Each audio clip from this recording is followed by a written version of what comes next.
गजानन की तर्क सम्मत बात सुनकर ब्रह्मदेव लौट जाते हैं। नारद से उत्तेजित दिति शांभु की और वरांगी की तपस्या सफल होते देख आहत होती है।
देवी क्या तुमको भी वही अनुभूति हो रही है जो मुझे हो रही है? हाँ स्वामी, जैसी अनुभूति प्रिय पुत्र महोत्कट के समय पर हुई थी, वैसी अनुभूति मुझे इस समय भी हो रही है। अवश्य ही परम देव श्री महागणेश का कोई दिव्य अवतार अथवा महोत्कट हमारे समीप है। ओम गणपते नमः। ओम गणपते नमः। ओम गणपते। पिताश्री आपके आराध्य परमदेव श्री महागणेश के अवतार इन दोनों दैत्य माताओं को कहाँ लिए जा रहे हैं? देवराज इंद्र, परमदेव श्री महागणेश की आराधना करने के कारण इन दोनों को देवियों का पद मिल गया है। इसी कारण इन्हें स्वर्ग में रहने का अधिकार भी मिल गया है। दैत्य कुल में जन्म लेने वाली दैत्यों को देवियों का पद, स्वर्ग का सुखभोग और अदिति पुत्र इंद्र को कुछ भी नहीं। कुछ पाने के लिए कुछ प्रयास भी करना पड़ता है देवराज, परंतु प्रयास और संघर्ष तो आप करना ही नहीं जानते। इसीलिए शुभ शक्तियाँ आपके लिए कुछ भी करने को उत्सुक नहीं होती। अब आप भी अपने माता और पिता के समान परम देव श्री महागणेश की आराधना करके अपना इच्छित वरदान प्राप्त करें। आपका कल्याण होगा। प्रणाम माता, प्रणाम पिताश्री। ओम गणपते नमः। ओम गणपते। जब ये दोनों दैत्नियां दुष्ट भयासुर के साथ स्वर्ग में निवास करेंगी तो मेरी श्री महागणेश आराधना का उद्देश्य क्या? अपनी वाणी पर अंकुश लगाओ इंद्र। शांभुकी और वारंगी अब दैत्यानियां नहीं है। परम देव श्री महागणेश की कृपा से वे देवियां बन गई हैं और उनका आदर करना हर महागणेश भक्त का कर्तव्य है। हाँ। ऐसा अधर्मी धर्म मुझे स्वीकार नहीं। ओम महागणेशाय नमः। ओम परम देवाय नमः। ओम विश्ववरदाय नमः। ओम महागणेशाय नमः। ओम परम देवाय नमः। ओम विश्ववरदाय नमः। ओम महागणेशाय नमः। ओम परम देवाय नमः। ओम विश्ववरदाय नमः। ओम महागणेशाय नमः। ओम परम देवाय नमः। ओम विश्ववरदाय नमः। ओम महागणेशाय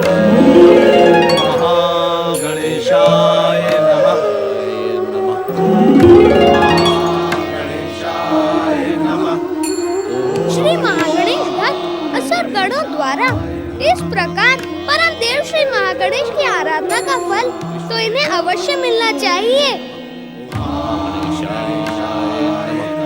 स्वर्ग के देवता यहाँ रहकर नाच गाना और भोग विलास में खो जाते हैं, जबकि इसी स्वर्ग में रहकर परम देव श्री महागणेश की आराधना करने वाले इन असुरों को देवताओं से भी अधिक सुख प्राप्त होना चाहिए।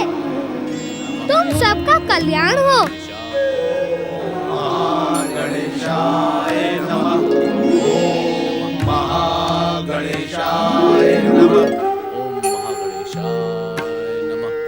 भक्तराज भयासुर, आंखें खोलो। मैं तुम्हारी इच्छा पूरी करने के लिए ही तुम्हारे समीप आया हूँ। आंखें खोलो भक्तराज। ओम परम। आंखें खोलो।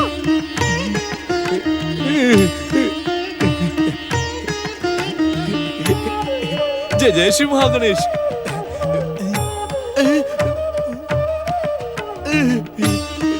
ये मैं क्या देख रहा हूँ? गन गन गन गन गन। हे श्री गणेश, आपका ये एक दांत इतना लंबा। क्या मेरा इतना लंबा दांत देखकर स्वर्ग सम्राट भयासुर को भय होने लगा? भक्त को कभी भय नहीं होता स्वामी। अपने स्वामी का बदला हुआ रूप देखकर आश्चर्य होता है। मुझे भी आपको देखकर आश्चर्य हो रहा है। एकाएक आपका ये दांत इतना लंबा कैसे हो गया? भक्तराज भयासुर, परम देव श्री महागणेश के हर अवतार का रूप भिन्न भिन्न होता है। क्यों स्वामी?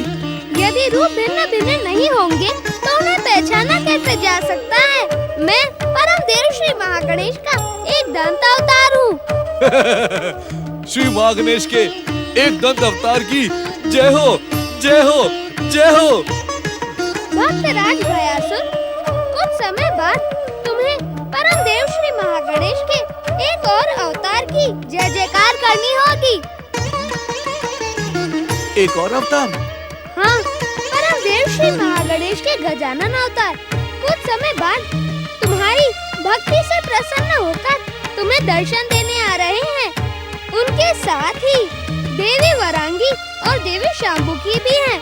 वे उन दोनों को लेकर स्वर्ग आ रहे हैं। एकदम श्री गणेश, अपने इस अज्ञानी भक्त पर थोड़ी सी कृपा कर दे। मुझे केवल इतना बता दे कि गजानन श्री गणेश की पहचान क्या है? उनका गजानन अवतारी रूप बिल्कुल गौरी पुत्र श्री गणेश के समान है। केवल तुम जैसा परम श्री महागणेश भक्त ही उन्हें पहचानने में सफल हो पाएगा। परंतु आप तो ये कह रहे थे कि परमदेव श्री महागणेश का हर अवतार भिन्न भिन्न रूपों में आता है। फिर गौरी पुत्र श्री गणेश और गजानन श्री गणेश में समानताएं क्यों हैं?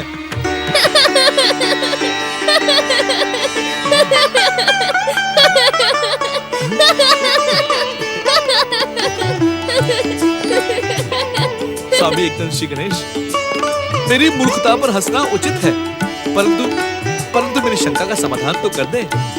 गौरी पुत्र और गजानन का रूप एक सा क्यों है? गौरी पुत्र और गजानन श्री गणेश का एक समान रूप तुम जैसे परम श्री महागणेश भक्तों की परीक्षा है। यदि तुम उन्हें पहचान गए तो तुम्हारी भक्ति सफल हो जाएगी। अब तो मैं उन्हें पहचान ही जाऊंगा, क्योंकि आपने उनका परिचय देकर मेरी सहायता जो कर दी है। भक्त की सहायता करना तो भगवान का कर्तव्य होता है। तुम अपनी परीक्षा में असफल न हो जाओ, इसीलिए मैं तुम्हें गजानन श्री गणेश का परिचय बताने के लिए यहाँ चला आया। आप धन्य है एकदम श्री गणेश, और धन्य है परम देव श्री महागणेश, जो अपने भक्तों को कभी असफल नहीं होने देते। जय जय श्री महागणेश, जय जय श्री महागणेश। भक्तराज भयासुर, गजानन श्री गणेश की जय जयकार करो। स्वर्ग लोक में इनका स्वागत करो। प्रणाम गजानन श्री गणेश की और एक दंत श्री गणेश की जय। गजानन श्री गणेश की और एक दंत श्री गणेश की जय।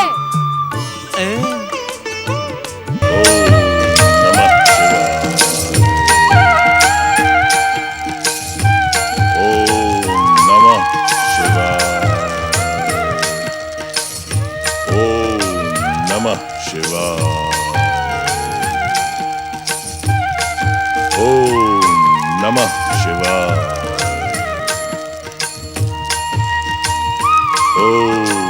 नमः शिवाय। हे दैत्यों के आराध्य भगवान शिव शंकर, तारकासुर के तीनों पुत्र आपकी अखंड आराधना में लीन है। उनकी हर संकट से रक्षा करना महादेव, अपनी कृपा दृष्टि उन पर रखना। नारायण नारायण। ओम गंग गणपते नमः। ओम नमः शिवाय नमः। प्रणाम दैत्य गुरु शुक्राचार्य। प्रणाम। देवताओं के ऋषि नारद दैत्य गुरु शुक्राचार्य के आश्रम में। नारायण नारायण। दैत्य गुरु, प्रणाम का प्रति उत्तर आशीर्वाद से दिया जाता है, प्रश्न से नहीं। देवताओं के ऋषि को दैत्य गुरु शुक्राचार्य के आशीर्वाद की क्या आवश्यकता है? नारायण नारायण। अगर आवश्यकता ना होती तो ये नारद यहाँ आपको प्रणाम करने के लिए उपस्थित ही क्यों होता? मैं तुम्हारे स्वभाव से भली भांति परिचित हूँ नारद। तुम अपनी चतुराई को प्रकट करके सबको भ्रमित करते हो। भ्रमित ही तो नहीं कर पाता ये नारद, किंतु आप मुझे देखकर कृपा क्रोधित ना हो दैत्य गुरु। देवताओं के ऋषि को देखकर दैत्य गुरु क्रोधित ना होंगे तो क्या होंगे? गंग गंग गंग गंग गंग गंग। गुरुवर, गुरु और ऋषि के मध्य तो वही संबंध होता है जो आत्मा का शरीर से है, प्राण का वायु से है। इस संबंध पर सारा संसार गर्व करता है। परंतु मुझे आपके साथ किसी भी संबंध पर गौरव नहीं हो सकता नारद मुनि। ना तो मुझे आपका परामर्श सुनना है और ना ही मुझे आपकी चतुराई से भ्रमित होना है।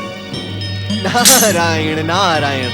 सुनने और सुनाने की बात पर एक बात स्मरण हुआ ही दैत्य गुरु कि दैत्य माता दीति भी तो आपकी बात नहीं सुनती, फिर भी आप उन्हें अपनी बात सुनाने और समझाने का प्रयास करते रहते हैं। ये हमारा निजी विषय है नारद मुनि, आप इसमें हस्तक्षेप ना करें। मैं तो यहाँ तक भी जानता हूँ दैत्य गुरु कि दैत्य माता दीति आपको दैत्य शत्रु कहकर पुकारती है। नारायण नारायण। इस बार तो उन्होंने आपकी इतनी भयानक उपेक्षा की है कि आप उसे सुनकर स्तब्ध रह जाएंगे। किस उपेक्षा की बात कर रहे हैं आप? दैत्य माता दीति के कारण तारक पुत्र विद्युन्माली और कमलाक्ष विवश और असहाय होकर रह गए। दैत्य माता दीति के उग्र स्वभाव के कारण तारक पुत्रों का विवश और असहाय होना स्वाभाविक है। परंतु तुम्हारे परामर्श की इसमें मुझे कोई आवश्यकता नहीं है नारद मुनि। तुम बिन बुलाए यहाँ आ गए हो, तुम्हारी यहाँ आवश्यकता भी नहीं है। मुझे शिव आराधना करने दो और चले जाओ यहाँ से। कैसे चला जाऊं दैत्य गुरु, कैसे चला जाऊं? यही तो नारद के स्वभाव की विवशता है कि किसी को मझधार में डूबता देखकर नारद अपने कर्तव्य से मुख नहीं मोड़ता। मुझे अपनी शिव भक्ति पर दृढ़ विश्वास है नारद, मैं मझधार में नहीं डूबने वाला। नारायण नारायण। ओम महागणेशाय नमः। दृढ़ विश्वास तो सफलता का मूल मंत्र है, किंतु आप ही के भक्तों के समान आपकी शिव भक्ति का भी कोई परिणाम नहीं निकलेगा। अर्थात? नारायण नारायण। अर्थात दैत्य माता दीति के प्रभाव में आकर तारक पुत्र कमलाक्ष और विद्युन्माली ने शिव आराधना को त्याग कर ब्रह्मदेव की आराधना प्रारंभ कर दी, जिससे उन्हें स्वर्ग सिंहासन मिल जाए। किंतु दुर्भाग्य, नारायण नारायण, ये दुर्भाग्य तारक पुत्रों का पीछा नहीं छोड़ रहा है। ये तुम क्या कह रहे हो नारद? मेरी बात पर आप तनिक भी संदेह ना करें दैत्य गुरु। सत्य पर अडिग रहना नारद का धर्म है। तारक पुत्रों को वरदान देने ब्रह्मदेव ब्रह्मलोक से तो निकले, किंतु आधे मार्ग से ही लौट गए। उनका ब्रह्मलोक से निकलना ही अनुचित था। एक ही तपस्वी को एक ही आराध्य दो वरदान नहीं दे सकता। यही तो मैंने भी उन्हें समझाया। किसे? ब्रह्मदेव को? ब्रह्मदेव को? नारायण नारायण। भला ब्रह्मदेव को समझाने की बुद्धि इस दीनहीन नारद के पास कहाँ है दैत्य गुरु? मैंने तो तारक पुत्रों को समझाया, देवी शाम्भुकी और देवी वारांगी का उदाहरण दिया कि उन्होंने किस प्रकार श्री महागणेश की आराधना करके उसका प्रतिफल कितना शीघ्र प्राप्त किया। देवी शाम्भुकी, देवी वारांगी, ये दैत्य नारियां देवियां कैसे हो गई नारद मुनि? नारायण नारायण। श्री महागणेश की भक्ति का प्रतिफल ऐसा ही होता है दैत्य गुरु। उनकी कृपा ऐसी ही होती है। अदम से अदम प्राणी भी श्रेष्ठ स्थान प्राप्त कर लेता है। गजानन श्री गणेश ने देवी शांबुकी और देवी वारांगी को केवल देवी पद ही नहीं दिया, अपितु उन्हें अपने साथ स्वर्ग लोक भी ले गए और तारक पुत्र और देवी दिति हाथ मलते रह गए। नारायण नारायण।